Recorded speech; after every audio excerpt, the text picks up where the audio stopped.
이번에는 글로벌 특파원 리포트 시간입니다. 미국 현지의 생생한 분위기, 한국경제TV의 신인규 뉴욕 특파원과 알아보겠습니다. 자, 오늘 미국 증시 3대 지수 상승 마감했습니다. 이런 가운데 특히 이 시총 1위 기업인 애플의 상승세가 주목을 받았는데 무려 3.8% 수준의 상승세를 나타내기도 했었죠. 1위 상승폭으로는 올해 가장 크지 않았습니까? 네, 그렇습니다. 말씀하신 대로 오늘 뉴욕 증시에서 주당 163.43달러로 마감한 애플의 주가는 지난 5월 27일 이후 일간 최대 상승률을 기록했습니다. 8월 이후에 처음으로 200일 이동평균선을 넘어서기도 했고요.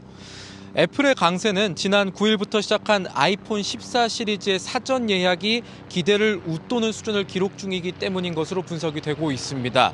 아직 정확한 데이터가 공개되지는 않았지만 JP모간이나 바클레이스와 같은 이 애널리스트로부터 이 아이폰 14 시리즈, 특히 이 가운데도 고가형 제품군들에 대한 수요가 높다는 분석이 나오고 있습니다.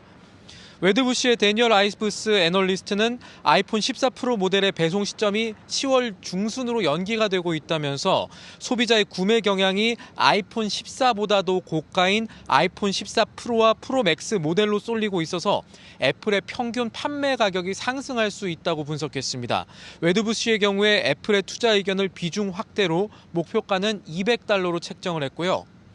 뱅크 오브 아메리카의 웸시 모행 같은 경우는 아이폰 14 프로와 프로 맥스 모델이 높은 수요로 지난 모델인 아이폰 13 때보다 실제 출고일이 길어지고 있다고 같은 분석을 내놨습니다. 그리고 현재 전 세계 10억 명 정도가 아이폰을 소유하고 있고 이 가운데 2억 4천만 명 정도가 최근 3년 6개월 동안 아이폰을 교체하지 않았다고 이야기를 하기도 했습니다. 역시 아이폰 14 시리즈에 대한 교체 수요가 견조할 것이라는 전망이라고 볼 수가 있겠습니다. 애플의 매출 가운데 이 절반 이상을 차지하는 아이폰의 신작 매출에 대한 청신호가 켜진 셈입니다. 애널리스트들이 아이폰 14 프로와 프로 맥스 고가형 제품, 이들 제품 수요에 대해서는 낙관을 하고 있지만 기본형 모델인 아이폰 14와 아이폰 14 플러스에 대해선 크게 언급하고 있지 않거나 비판적인 시각을 보이고 있는 것 역시 참고할 부분이 되겠습니다. 대만 TF 인터내셔널 증권의 거밍치 애널리스트는 표준형 모델인 아이폰 14와 14 플러스의 사전 주문 결과가 지난 모델이었던 3세대 아이폰 SE와 아이폰 13 미니보다도 좋지 않은 것으로 보인다면서 이들 모델의 수요가 개선이 되지 않으면 애플은 이르면 11월부터 아이폰 14와 14 플러스의 주문량을 줄일 수 있고 이는 공급업체의 매출 감소로 이어질 것이라고 지적하기도 했습니다. 우리나라의 경우 삼성 디스플레이가 아이폰 14 시리즈의 모든 제품군에 이 제품 부품을 납품하는 것으로 알려져 있습니다. 일반적으로 13 시리즈보다 별로 바뀐 게 없다라는 부정적인 평가도 많았던 걸로 알고 있는데 오늘 주가만 보자면 그래도 반응이 꽤 괜찮았다라고 평가를 해볼 수가 있겠습니다.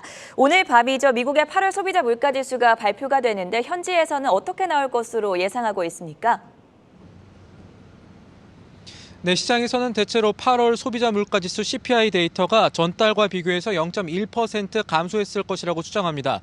웰스파고의 같은 경우에는 0.2% 감소라는 추정치를 내놓기도 했었고요. 그러니까 낮아진 유가가 이번에 나올 물가 데이터에 반영됐을 것이라는 분석이 중론이라고 보시면 되겠습니다. 음식료와 에너지를 제외한 근원 소비자 물가지수 같은 경우는 지난달보다 0.3% 높아졌을 것이라고 시장이 보고 있고 7월부터는 단기 기대 인플레이션이 내려가고 있지만 9월 데이터 기준 5.7%로 여전히 기대 인플레이션 값이 높은 상황이고 기대 인플레이션은 서비스 부문의 인플레이션을 자극할 수 있다는 게 골드만삭스의 분석입니다.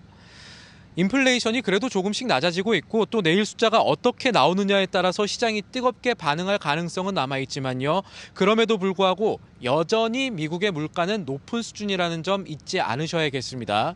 전년비 CPI 상승률은 8월 달에 7.9%에 이를 것으로 전망이 되고요. 예상에 부합하거나 혹은 이보다 낮은 숫자가 나오더라도 미국의 중앙은행격인 연준의 금리 인상 경로에는 큰 영향을 끼치지 못할 수 있다는 월가의 예상이 여기에 근거합니다. 웰스파고 같은 경우에 연방기금 목표 금리가 내년 초까지 4%를 넘을 수 있다고 전망을 하는데 이거는 지난 6월 FOMC에서 나온 기준금리 중위값인 연 3.4%보다도 훨씬 높은 수준입니다. 이 잭슨홀 미팅 이후에 여러 연준 인사들이 경제 지표가 나온 와중에도 인플레이션이 지속적으로 내려가고 있다는 데이터를 찾기는 어렵고 미국에는 여전히 제한적인 통화 정책이 필요하다고 입을 모으고 있다는 점 역시 염두에 두셔야겠습니다. 지금까지 뉴욕에서 한국경제TV 신인규입니다.